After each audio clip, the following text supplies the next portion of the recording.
Anna Vanderspeck from Drive Green, which is part of the Green Energy Consumers Alliance. Hi, everybody, and thanks for sticking through all of these presentations. I know there's a lot of information being thrown at you, so I will be quick. My slides are basically, if you're going to walk away from this with like 5 points about electric vehicles, these are the ones that I think are most important. So the first is that electric cars are cleaner. Lots of folks think that our electric cars are really just as bad as gas-powered cars because our grid is so dirty. But particularly here in New England, our grid is actually pretty clean and it's getting cleaner all the time. So if you switch from a gas-powered car to a plug-in hybrid, which is a vehicle that has an onboard battery and then also a backup gas tank, you cut your emissions in half. And if you switch from a gas-powered car all the way to a battery electric vehicle like the Bolt in Anne's video, you cut your transportation emissions by more than 3/4. And that's really incredible. We're talking about greenhouse gas emissions, but we're also talking about all the awful things that gas-powered cars emit that cause real damage to our public health. So number one, EVs are cleaner. Next point is that electric cars will get you where you need to go. A lot of people, when they think of electric cars, either think of the very, very early Nissan Leafs from over a decade ago, or really, really expensive Teslas, but there are actually lots of options in between. And there are options that fit basically all drivers, except for maybe those that drive pickup trucks 600 miles a day. But for everybody else, there's a car out there for you. So this is a graph on the left from a really great resource we recommend called Inside EVs that shows you how the median range and the maximum range of the battery electric vehicles on the market in the US has changed over the past 10 years. So you can see that that slope is really heading straight up. And one thing to keep in mind is if you drive 30 or 40 miles per day, like most folks do in Massachusetts, an EV with a range of 200 miles is more than enough and can be quite comfortable. As Anne said, you come home, you plug it in overnight, and you've got a full quote unquote tank ready to go in the morning. One of the questions was how much money you can save over the lifetime of a vehicle. And one of the big places EV drivers see savings is on maintenance. Electric vehicles are much simpler machines than anything with an internal combustion engine. There's just many fewer moving parts, which means there's fewer things that can rust or break or corrode or otherwise need to be replaced. The $6,000 to $10,000 figure comes from a really excellent study that Consumer Reports released in the fall, where they looked at thousands of real-life EV drivers and what they spent in maintenance over the lifetime of the car. And they found that the average electric vehicle driver saves between $6,000 and $10,000 in lifetime costs just on maintenance. And when they looked within classes of vehicles, it was always the electric vehicles that were the most efficient and had the least costs within each of those vehicle segments. So this is one of the huge benefits to EV owners. And accompanying that is fuel cost savings. So when you switch to an electric vehicle, you're paying for electricity for your transportation instead of gas, and that saves you money too, even in New England where we have slightly higher electricity prices than the rest of the country. That same Consumer Report study found that fueling an EV costs about 60% less than buying gas. In Massachusetts, that's probably closer to 50% because our electricity prices are a little bit higher, but that's still hundreds of dollars in savings per year. One tool, if you want to check this out for yourself, is the eGallon tool, which is something maintained by the Federal Department of Energy. But if you Google eGallon, you get to a website where you can any day see the average gas price in your state and then the average eGallon, which is their calculation for how much you would have to pay for electricity in your state to get you the same distance that a gallon of gasoline would get you.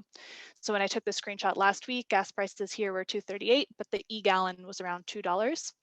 And one thing to keep in mind here as well is that gas prices are volatile. They have changed a lot over the past 10 years, and we can expect that to continue.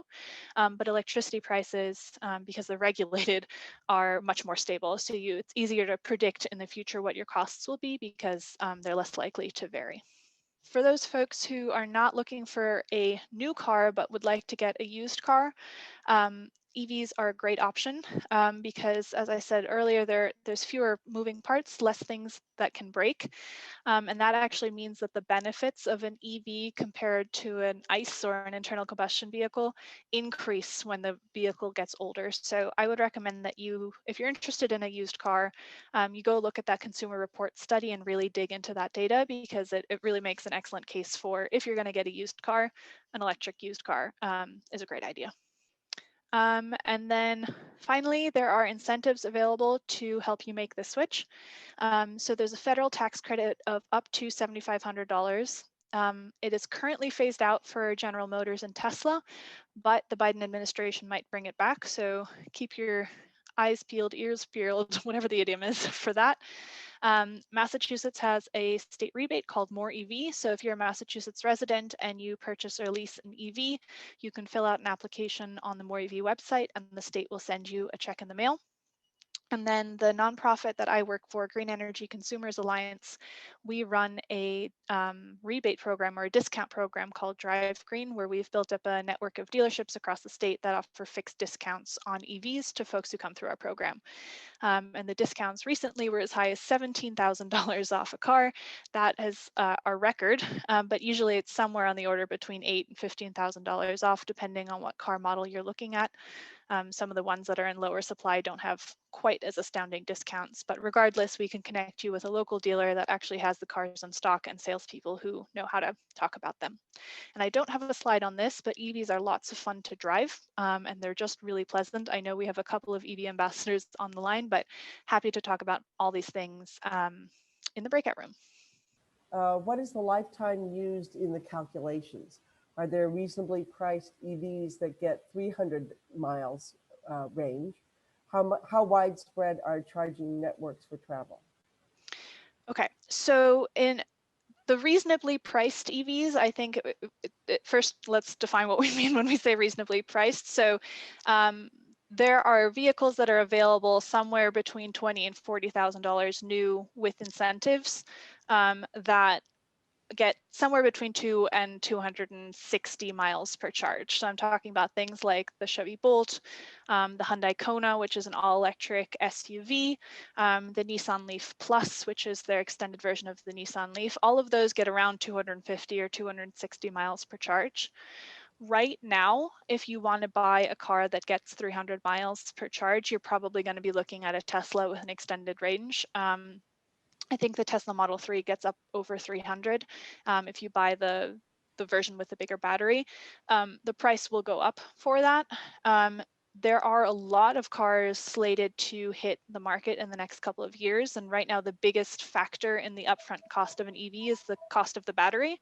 And those costs are plummeting and basically following the same curves that we've seen with solar and LED light bulbs and other green technologies. So I would say you can expect reasonably priced EVs at 300 miles range in the next couple of years, but there are some really excellent cars with over 200 miles available right now.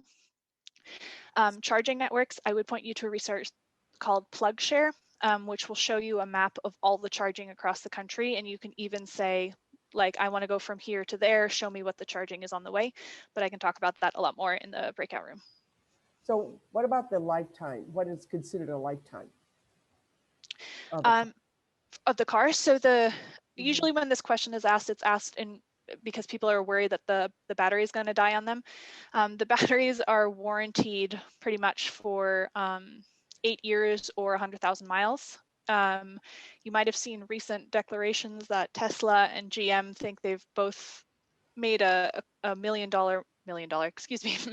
mile battery, that their batteries can withstand that long. What I will say is, if you're particularly interested in batteries, we have a webinar next week about battery technology and how long do they really last.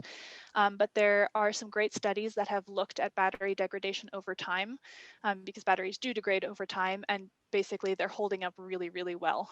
So when we're talking lifetime of the car, we're talking like 15, 18 years, as long as you would really keep a normal gas-powered car on the road. Thank you, Anna.